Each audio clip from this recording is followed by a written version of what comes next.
പിതാവിൻ്റെയും പുത്രൻ്റെയും പരിശുദ്ധാത്മാവിൻ്റെയും നാമത്തിൽ ആമേൻ. എൻ്റെ പ്രിയപ്പെട്ടവർ, ഇന്ന് ജൂൺ 25 വ്യാഴാഴ്ച. അമ്മേ പരിശുദ്ധ അമ്മേ, അമ്മേ പരിശുദ്ധമേ, ദൈവമാതാവേ, കൃപാസനത്തിലൂടെ ഞങ്ങളുടെ ദേശത്തിനും അമ്മ മധ്യസ്ഥം തേടി തന്ന എല്ലാ അനുഗ്രഹങ്ങൾക്കും കൃപകൾക്കും ഞങ്ങളിപ്പോൾ ഹൃദയം നിറഞ്ഞ നന്ദി പറയുന്നു. അമ്മേ പരിശുദ്ധമേ, ദൈവമാതാവേ, 2004 ഡിസംബർ 7 ഉച്ചകഴിഞ്ഞ് 2:30 കൃപാസനത്തിൽ സംഭവിച്ച അമ്മയുടെ പ്രത്യക്ഷപ്പെടലിനെക്കുറിച്ച് തിരുസഭയ്ക്ക് സമർപ്പിച്ചിരിക്കുന്ന പഠനരേഖകളുടെ മേൽ സഭാത്മകമായ പഠനം ആരംഭിക്കുവാൻ ഞങ്ങൾ പ്രാർത്ഥിക്കുന്നു.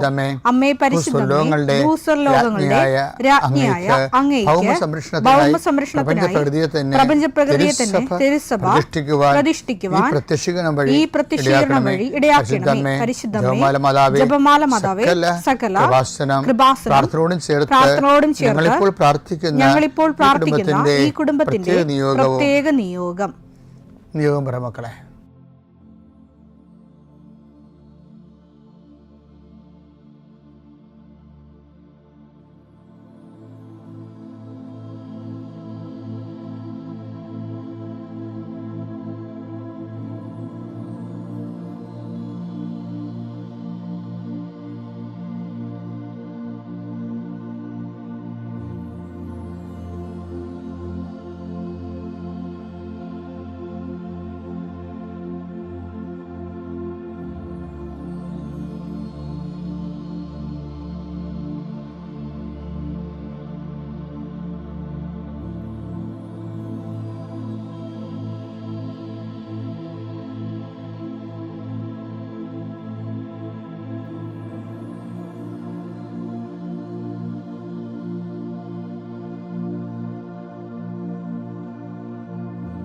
അമ്മയുടെ പ്രത്യക്ഷീകരണത്തിന്റെ ഈ അനുഗ്രഹവേളയിൽ ഞങ്ങൾക്ക് സാധിച്ചു തരുവാൻ കനിയണമേ. ആമേൻ. വിശ്വാസ പ്രമാണം. സർവശക്തനായ പിതാവും ആകാശത്തിന്റെയും ഭൂമിയുടെയും സൃഷ്ടാവുമായ ദൈവത്തിൽ ഞാൻ വിശ്വസിക്കുന്നു. അവിടുത്തെ ഏകപുത്രനും ഞങ്ങളുടെ കർത്താവുമായ ഈശോമിശിഹായിലും ഞാൻ വിശ്വസിക്കുന്നു. ഈ പുത്രൻ പരിശുദ്ധാത്മാവിനാൽ ഗർഭസ്ഥനായി കന്യകാമറിയത്തിൽ നിന്ന് പിറന്ന് പൊന്തിയോസ് പീലാത്തോസിന്റെ കാലത്ത് പീഡകൾ സഹിച്ച് കുരിശിൽ തറയ്ക്കപ്പെട്ട് മരിച്ച് അടക്കപ്പെട്ട് പാതാളങ്ങളിൽ ഇറങ്ങി മരിച്ചവരുടെ ഇടയിൽ നിന്ന് 3-ാം നാൾ ഉയർത്ത് സ്വർഗത്തിലേക്ക് എഴുന്നള്ളി സർവശക്തിയുള്ള പിതാവായ ദൈവത്തിന്റെ വലതുഭാഗത്തിരിക്കുന്നു. അവിടെ നിന്ന് ജീവിക്കുന്നവരെയും മരിച്ചവരെയും വിധിക്കുവാൻ വരുമെന്നും ഞാൻ വിശ്വസിക്കുന്നു. പരിശുദ്ധാത്മാവിലും ഞാൻ വിശ്വസിക്കുന്നു. വിശുദ്ധ കത്തോലിക്കാ സഭയിലും പുണ്യവാന്മാരുടെ ഐക്യത്തിലും പാപങ്ങളുടെ മോചനത്തിലും ശരീരത്തിന്റെ ഉയർപ്പിലും നിത്യമായ ജീവിതത്തിലും ഞാൻ വിശ്വസിക്കുന്നു. ആമേൻ. സ്വർഗ്ഗസ്ഥനായ ഞങ്ങളുടെ പിതാവേ, അങ്ങയുടെ നാമം പൂജിതമാകണമേ. അങ്ങയുടെ രാജ്യം വരണമേ. അങ്ങയുടെ തിരുമനസ് സ്വർഗത്തിലെ പോലെ ഭൂമിയിലും ആകണമേ. അന്നു വേണ്ടുന്ന ആഹാരം ഇന്ന് ഞങ്ങൾക്ക് തരണമേ. ഞങ്ങളോട് തെറ്റ് ചെയ്യുന്നവരോട് ഞങ്ങൾ ക്ഷമിക്കുന്നത് പോലെ ഞങ്ങളുടെ തെറ്റുകൾ ഞങ്ങളോടും ക്ഷമിക്കണമേ. ഞങ്ങളെ പ്രലോഭനത്തിൽ ഉൾപ്പെടുത്തരുതേ, തിന്മയിൽ ഞങ്ങൾ രക്ഷിക്കണമേ. ആമേൻ. നന്മ നിറഞ്ഞ മറിയമേ, സ്വസ്തി. കർത്താവ് അങ്ങയുടെ കൂടെ സ്ത്രീകളിൽ അങ്ങ് അനുഗ്രഹിക്കപ്പെട്ടവളാകുന്നു. അങ്ങയുടെ ഉദരത്തിൻ ഫലമായി ഈശോ അനുഗ്രഹിക്കപ്പെട്ടവനാകുന്നു. പരിശുദ്ധ മറിയമേ, തമ്പുരാന്റെ അമ്മേ, പാപികളായ ഞങ്ങൾക്ക് വേണ്ടി ഇപ്പോഴും ഞങ്ങളുടെ മരണസമയത്തും തമ്പുരാനോട് അപേക്ഷിക്കണമേ. ആമേൻ.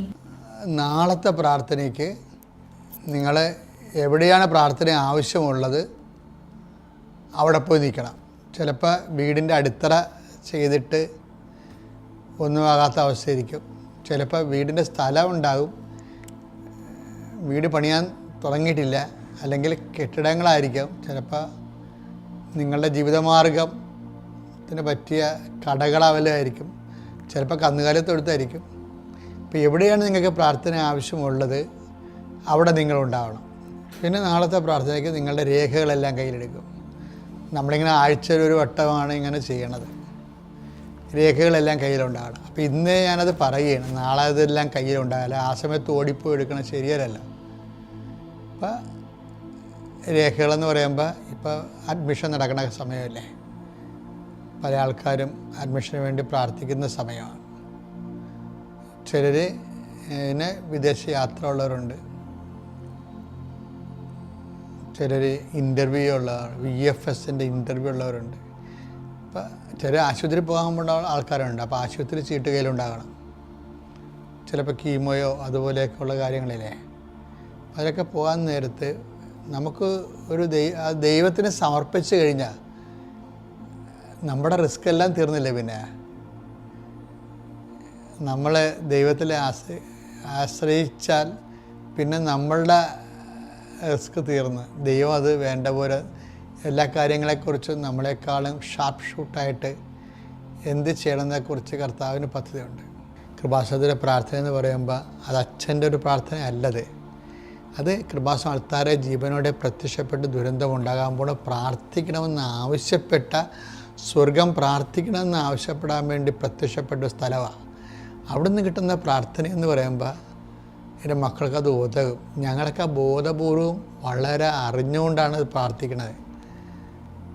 ഞാൻ പോലും ആൾക്കാരെ പ്രാർത്ഥിക്കണത് എങ്ങനെയാണ് പ്രാർത്ഥിക്കുന്നത്? വാരിക്കെട്ടി പ്രാർത്ഥിക്കത്തില്ല. ജസ്റ്റ് ആ വിഷയം ദൈവസത്തയിൽപ്പെടുത്തും, അത്രയേ ഉള്ളൂ. എന്താ കാര്യം? ഇത്രയും 10-21 ലക്ഷം മനുഷ്യരെ ഈ 30-35 കൊല്ലമായിട്ട് പ്രാർത്ഥിക്കണമല്ലേ. കൂടാതെ മാതാവ് ജീവനോട് 2 പ്രാവശ്യം പ്രത്യക്ഷപ്പെട്ട ഇടത്തിൽ നിന്ന് നമ്മൾക്കങ്ങനെ വാരിക്കെട്ടി പ്രാർത്ഥിക്കേണ്ട കാര്യമില്ല. കർത്താവ് ഈ ശുശ്രൂഷ കേന്ദ്രം യോഗ്യമായിട്ട് കണ്ടതുകൊണ്ടാണല്ലോ അമ്മ മാതാവ് ഈ സന്ദേശം കൈമാറിയത്. അപ്പോൾ അവിടെ ആശ്രയിക്കുന്ന സത്യസന്ധമായിട്ട് ആശ്രയിക്കുന്നവർക്കെല്ലാം സെക്കൻഡുകൾക്കുള്ളിൽ ദൈവതീരുമാനം ഉണ്ടാകും. അതുകൊണ്ട് ഞാൻ നിങ്ങളോട് അലറിയൊക്കെ നിങ്ങളോട് മോശമായിട്ട് സംസാരിക്കത്തില്ല, റഫായിട്ട്. എൻ്റെ കാര്യം നിങ്ങൾക്ക് കാര്യങ്ങൾ അറിയാൻ പാടില്ലാത്തത് കൊണ്ടും ദൈവതിരുസന്നിധി പൊട്ടങ്ങളെ അഭിനയിക്കുന്നത് കൊണ്ടുമാണ് ഞാൻ ചൂടാകണത്. അല്ലെന്നുണ്ടെങ്കിൽ സത്യസന്ധമായ ദൈവത്തെ അന്വേഷിക്കുന്നവർക്ക് ഇവിടെ ദൈവം സമീപസ്ഥനാണ്. ഇവിടെ തന്നെയല്ല, എല്ലായിടത്തും അങ്ങനെയാണ്. അതുകൊണ്ട് നമുക്ക് പ്രാർത്ഥിക്കാം. കർത്താവേ, നിൻ്റെ ഉന്നതമായ നാമത്തിന് സ്തോത്രം ചെയ്യുന്നു. കർത്താവേ, നിൻ്റെ വിശുദ്ധ പൗരോഹിത്യത്തെ മഹത്വപ്പെടുത്തണമേ. കർത്താവേ, സഭയിലുള്ള സാന്നിധ്യം പ്രകടമാക്കണം. 40 വർഷം ഞാൻ അർപ്പിച്ച കൃപാനയുടെ യോഗ്യതയാൽ കൃപാസന ആൾത്താരെ ജീവനോടെ പ്രത്യക്ഷപ്പെട്ട പരിശുദ്ധ അമ്മയുടെ മാധ്യസ്ഥത്തിലെ ഞാൻ മക്കളെ ആശീർവദിക്കുന്നു. അങ്ങയുടെ മക്കൾ ഇന്ന് യാത്ര ചെയ്യുന്ന ഓരോ ഇടങ്ങളെ സംബന്ധിച്ച് പ്രാർത്ഥിക്കുന്നു. അങ്ങയുടെ മക്കൾ ഇന്ന് കണ്ടുമുട്ടുന്ന ഇടങ്ങളെ സമർപ്പിച്ച് പ്രാർത്ഥിക്കുന്നു. അങ്ങയുടെ മക്കൾ ഇന്ന് കണ്ടുമുട്ടുന്ന വിഷയങ്ങൾ, സംസാരിക്കാൻ പോകുന്ന വിഷയങ്ങൾ, ആ സംസാരിക്കാൻ പോകുന്ന വിഷയങ്ങൾക്ക് ഒരു തീരുമാനം കിട്ടാൻ വേണ്ടി ഇന്ന് തീരുമാനം ഉണ്ടാകണമെന്ന് ആഗ്രഹിച്ച് പ്രാർത്ഥിക്കുന്നവരുണ്ട്. അവരെ സമർപ്പിച്ച് പ്രാർത്ഥിക്കുന്നു. കർത്താവേ, നിൻ്റെ നാമത്തെ മഹത്വപ്പെടുത്തണമേ. കർത്താവെ, സഭയിലുള്ള സാന്നിധ്യം പ്രകടമാക്കണമേ.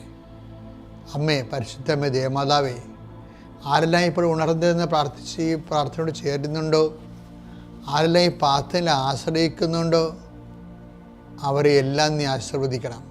എൻ്റെ കർത്താവിൻ്റെ ഉന്നതമായ നാമത്തിൽ സഭയുടെ അധികാരത്തിൽ കുരിശിൻ്റെ അടയാളത്തിൽ ദൈവത്തിൻ്റെ ശക്തിയാൽ ഈ ദിവസം കർത്താവ് നിങ്ങളെ അനുഗ്രഹിക്കുകയും ആശ്വസിപ്പിക്കുകയും ചെയ്യട്ടെ. എൻ്റെ പ്രിയപ്പെട്ടവരെ, നമ്മൾ ഇന്ന് നോക്കുന്നത് അപ്പോസ്തല പ്രവർത്തനമാണ് 13:22. ഭയങ്കരമായ ഒരു വചന. ജസ്സയുടെ പുത്രനായ ദാവീദിൽ എൻ്റെ ഹൃദയത്തിനിണങ്ങിയ ഒരു മനുഷ്യനെ ഞാൻ കണ്ടെത്തിയിരിക്കുന്നു. ഇത് വായിക്കുമ്പോൾ നമുക്ക് ചിരി വരും. കാര്യം ഫസ്റ്റ് പാർട്ടിയാണല്ലോ ദാവീദ്. മനുഷ്യന് പോലും ആ മനുഷ്യനെ ഇണങ്ങത്തില്ല. പിന്നെ ഇങ്ങനെ ദൈവത്തിന് ഇണങ്ങിയത് ഞാൻ എപ്പോഴും ചിന്തിക്കും. മനുഷ്യനെ പോലും വെച്ചാൽ എനിക്ക് ഈ ദാവീദിനോടുള്ള കലഹം എന്താണെന്ന് അറിയാമോ? എനിക്ക് ഉറിയായുടെ മരണം എനിക്ക് ഇപ്പോഴും എൻ്റെ മനസ്സ് അംഗീകരിക്കാത്തൊരു സാധനമാണ്. ഇപ്പം ബർഷീബായ ഈ മനുഷ്യൻ ബർഷീബായിട്ടൊക്കെ മോശം റിലേഷൻ ഉണ്ടായെന്നുള്ളത് ആ കാലത്തെ എത്തിക്സ് അനുസരിച്ച് കുറച്ചൊക്കെ നമുക്ക് ഡയലൂട്ട് ആകാൻ പറ്റും, നമുക്ക് അബ്സോർബ് ചെയ്യാൻ പറ്റും. കാര്യം വെച്ചാൽ ഈ യൂദ തന്നെ, താമർ എന്ന് പറഞ്ഞാൽ യൂദായുടെ മരുമോളെ പറ്റിയാണ്. പക്ഷെ അവിടെ റിലേഷൻ ഉണ്ടായിരുന്നത്. അപ്പം മനുഷ്യരാശി എത്തിക്സിലേക്ക് വരുന്ന ഒരു പുതിയ നിയമത്തോടുകൂടിയാണല്ലോ മനുഷ്യരാശി മൊത്തമായിട്ട് എത്തിക്സിലേക്ക് വരണത്. ക്രിസ്തു കൊണ്ടുവന്ന് വെച്ച മോറൽ കോഡിലല്ലേ പിന്നീട് ലോകം വർക്ക് ചെയ്യണത്. അപ്പം അവിടം വരെ എത്താൻ മുമ്പ് ഉണ്ടായിട്ടുള്ള പാപങ്ങളെക്കുറിച്ച് ഞാൻ അത്ര കണ്ട് വലിയ എന്നെ ഡിസ്റ്റർബ് ചെയ്യത്തില്ല. ഒത്തിരി ഡിസ്റ്റർബ് ചെയ്യത്തേ ഇല്ലെന്നല്ല, ഒത്തിരി ഡിസ്റ്റർബ് ചെയ്യത്തില്ല. കാരണം ക്രിസ്തു വന്നിട്ടില്ലല്ലോ, അതൊക്കെ മുമ്പുണ്ടായിരുന്നില്ല. അപ്പോൾ ആ കാര്യത്തിൽ എനിക്ക് ഈ ബെർശിബയുടെ റിലേഷനൊക്കെ ഈ രാജാക്കന്മാരുടെയൊക്കെ ജീവിതത്തിലൊക്കെ ഇത് അന്നത്തെ കാലത്ത് ഇവരൊക്കെ ഒന്നും വലിയ എത്തിക്സ് ഇല്ലാത്ത ആൾക്കാരുണ്ടപ്പോൾ സ്വാഭാവികമായിട്ട് ഇവരൊക്കെ പ്രതീക്ഷിക്കാവുന്നതാണ്. പക്ഷേ എനിക്ക് ഉൾക്കൊള്ളാൻ പറ്റിയൊരു സംഭവം എന്ന് പറയുന്നത് ഉറിയയാണ്. ഉറിയ എന്ന് പറഞ്ഞാൽ ആരാണെന്ന് അറിയാതെ ഈ ബെർശിബയുടെ ഹസ്ബൻഡ്. അയാളെ ദാവീദ് യുദ്ധമുന്നണി കൊണ്ടുപോയി ബലാത്കാരമായിട്ട് കൊന്നുകളഞ്ഞു. അയാൾ ചെയ്ത തെറ്റെന്താണ്? അതൊക്കെ ഒരിക്കലും അയാളെപ്പോലെ ഈ ദാവീദിനേക്കാൾ ജസ്റ്റായിട്ടൊരു മനുഷ്യനാണ് ഈ ഉറിയ എന്ന് പറയുന്നത്. ഒന്നാമത്തിലെ അയാൾ ഒരു യഹൂദനല്ലെന്ന് ഓർക്കണം. ഈ ഉറിയ എന്ന് പറയുന്ന ആള് ഒരു ഹിറ്റൈറ്റാണ്, ഹിത്യനായ ഉറിയ എന്നല്ലേ പറഞ്ഞത്. അപ്പോൾ യഹൂദനല്ല ശരിക്കും, ടർക്കിഷ് പീപ്പിളാണ് ഇയാളെ. ചിലർ ഇൻഡോ യൂറോപ്യൻ എന്നൊക്കെ പറയുന്നത് ടർക്കിഷാണ്. എന്നുവെച്ചാൽ മിഡിൽ ഈസ്റ്റിലാണ് ഇവരുടെ ഒരു ട്രൈബാണ് ഇവർ യഹൂദരല്ല. അപ്പോൾ ഈ ഉറിയായിക്ക് ഈ യഹൂദൻ്റെ രാജ്യത്തെ സംരക്ഷിക്കേണ്ട ഒരു ബാധ്യതയില്ല. എന്നിട്ടും സൈന്യത്തിലുള്ള ആ സൈന്യത്തോടുള്ള താൻ ചേർന്ന സൈന്യത്തോടുള്ള കൂറുകൊണ്ടാണ് ഈ മനുഷ്യൻ ദാവീദ് വീട്ടിൽ പോയിക്കൊള്ളാൻ പറയുമ്പോഴും പോകാതെ പടിപ്പുരയിൽ കിടന്നുറങ്ങുന്നത്. ഞാൻ രാജ്യം യുദ്ധത്തിലായിരിക്കുമ്പോൾ ഞാൻ വീട്ടിൽ പോകുന്നത് ശരിയല്ല എന്ന എന്തോ ഒരു മനസ്സാക്ഷിയോടുകൂടിയുള്ള തീരുമാനമാണ്. ഓർക്കേണ്ടതെന്ന് വെച്ചാൽ ഈ സാവൂളിൻ്റെ കാലത്ത്, ദാവീദിൻ്റെ തന്നെ കാലത്ത് ഗോലിയാത്ത് വരുമ്പോൾ ഇസ്രയേൽക്കാർ പല ആൾക്കാരും വീട്ടിൽ പോയിരിക്കുകയായിരുന്നു, പട്ടാളക്കാർ. അവരുടെ ഭാര്യമാർ പിന്നെ അവരെ വിട്ടില്ല. ആ സ്ഥലത്താണ് ഈ ഉറിയാനെ നമ്മൾ കാണുന്നത്. ഉറിയ വീട്ടിൽ പോകാൻ പറഞ്ഞിട്ടും പോകാതെ തൻ്റെതല്ലാത്ത ഒരു വംശത്തിന് വേണ്ടി ഉറിയ രക്തസാക്ഷിയാകുകയാണ് ശരിക്കും. പക്ഷെ അതിന് കാരണക്കാരൻ ദാവീദാണ്. അപ്പോൾ ഞാൻ സമയത്ത് ദാവീദിനോട് അതുകൊണ്ട് നമുക്ക് ഒരിക്കലും പൊറുക്കാൻ തോന്നത്തില്ല. പക്ഷെ ദാവീദ് എവിടെയോ വെച്ചു ദൈവത്തിന് മനസ്സിന് ഇണങ്ങിയ ആളായി മാറി. അപ്പോൾ എൻ്റെ പ്രിയപ്പെട്ടവരെ, അതായത് നിങ്ങൾ എഴുതി തള്ളരുത്. That is my point. നിങ്ങൾ എഴുതി തള്ളരുത്.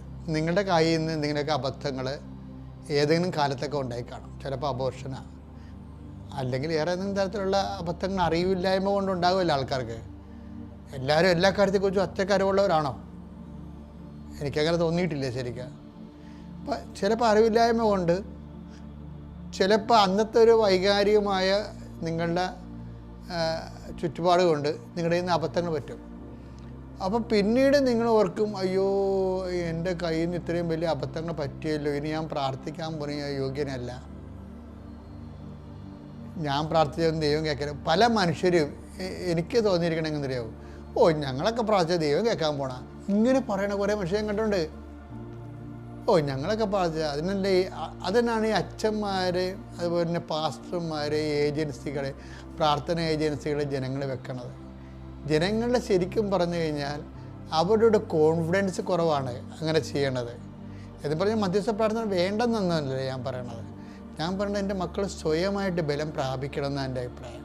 കാര്യം ദൈവത്തിൻ്റെ തിരുസന്നിധിയിൽ നീ എത്ര കൊള്ളരുതാത്തവനാണെന്ന് നീ അസസ് ചെയ്താലും ദൈവം അസസ് ചെയ്യാത്തടത്തോളം കാലം നീ എന്തിനാണ് നിന്നെ വിധിക്കണത്? ദാവീദ് ഇത്രയും കുഴപ്പങ്ങൾ കാണിച്ചിട്ട് ദാവീദോട് പറയണത്, എൻ്റെ ജെസ്സയുടെ മക്കളിൽ ദാവീദ് എൻ്റെ മനസ്സിന് ഇണങ്ങിയ ആളായിരുന്നു. അതിനൊരു കാര്യമുണ്ട്, ദാവീദിനും അതിൻ്റെ ഒരു പങ്കുണ്ട്. എന്നുവെച്ചാൽ ഈ മനുഷ്യൻ ആരും പറയാത്തൊരു കാര്യം ദൈവത്തോട് പറഞ്ഞു. ഇവൻ ഇത് പാപം ചെയ്തു കഴിഞ്ഞപ്പോഴേ അവൻ ദൈവത്തോട് പറഞ്ഞത്, എനിക്ക് എന്നോട് തന്നെ പൊറുക്കാൻ പറ്റണില്ല, എനിക്ക് നിന്നെ മിസ് ചെയ്യണമെന്ന് പറഞ്ഞു. അതാണ് ഒരു വിഷയമായിപ്പോയത്. ഇപ്പം നമ്മൾ പറഞ്ഞില്ലേ ഐ മിസ് യു എന്ന് പറയത്തില്ലേ, അതുപോലെ ദാവീദ് ദൈവത്തോട് പറഞ്ഞ് പാപമല്ല പ്രശ്നം, ഐ മിസ് യു. അതാണ് ഇവിടുത്തെ ഏറ്റവും വലിയ പ്രാർത്ഥന എന്ന് പറയുന്നത്. എൻ്റെ പാപത്തെക്കുറിച്ചല്ല ഞാൻ ചിന്തിക്കുന്നത്. ആ പാപത്തിൻ്റെ വിഷയങ്ങൾ കാരണം ഐ മിസ് യു, എനിക്ക് നിന്നെ കൈമോശം വരുന്നു, നഷ്ടപ്പെടുന്നു. ഇത് ദൈവത്തിൻ്റെ ചങ്കെ കൊണ്ടുവരുന്നുണ്ട് ഈ സംഭവം. ദാവീദ് എപ്പോഴാണ് നിങ്ങൾ ചോദിക്കും, പിന്നെ ദാവീദ് അങ്ങനെ മിസ് യു എന്നൊക്കെ പറഞ്ഞില്ല. ദാവീദ് പറഞ്ഞിട്ടുണ്ട്. എന്താണെന്ന് വെച്ചാൽ ദാവീദ് പറഞ്ഞു, അങ്ങയുടെ തിരുസന്നിധിയിൽ നിന്ന് എന്നെ തള്ളിക്കളയരുത്. ഞാൻ ഇങ്ങനെ ഒരു പോക്ക് കേസാണ്, എൻ്റെ കയ്യിൽ നിന്ന് അബദ്ധം സംഭവിച്ചത് തന്നെയാണ്, ഐ അഡ്മിറ്റ് ഇറ്റ്. പക്ഷേ നിൻ്റെ തിരുസന്നിധിയിൽ നിന്ന് എന്നെ തള്ളിയ ഞാൻ പിന്നെ ഇല്ല. അപ്പോൾ എന്നേക്കാളും അവനേക്കാളും ദൈവത്തോടുള്ള ബന്ധത്തിന് ഇവന് ഇതാണ് ദാവീദിൻ്റെ അനുതാപം എന്ന് പറയണത്. ശരിക്കും പറഞ്ഞാൽ ഇതാണ് ദൈവത്തിൻ്റെ മനസ്സിൽ ഇണങ്ങിയത്. ദൈവത്തിൻ്റെ മനസ്സ്. ഇപ്പം ഞാനിപ്പോൾ നിങ്ങളോട് ഉടമ്പടിയുടെ കാര്യം പറയുമ്പോൾ നിങ്ങൾ ഉടമ്പടി ജപ്തി മാറാൻ, ഉടമ്പടി ജോലി കിട്ടാൻ, ഉടമ്പടി വിവാഹം നടക്കാൻ എന്നൊക്കെ നിങ്ങൾ പറയും. പക്ഷെ ഞാൻ അങ്ങനെ പറയത്തില്ല. ഞാൻ എന്താ പറയണത്? ഉടമ്പടിക്ക് വേണ്ടി തന്നെയാണ്. എന്താണ് കാര്യം? ദൈവത്തോട് ഉടമ്പടി ചെയ്യുന്നത് തന്നെയാണ് ഉടമ്പടിയുടെ ലക്ഷ്യം. അപ്പോൾ ദൈവത്തെ മിസ് ചെയ്യാതിരിക്കാൻ വേണ്ടി നമുക്ക് ഒരു മാനസികാവസ്ഥ വന്നാൽ നമ്മൾ രക്ഷപ്പെടും. പിതാവിൻ്റെയും പുത്രൻ്റെയും പരിശുദ്ധാത്മാവിൻ്റെയും നാമം.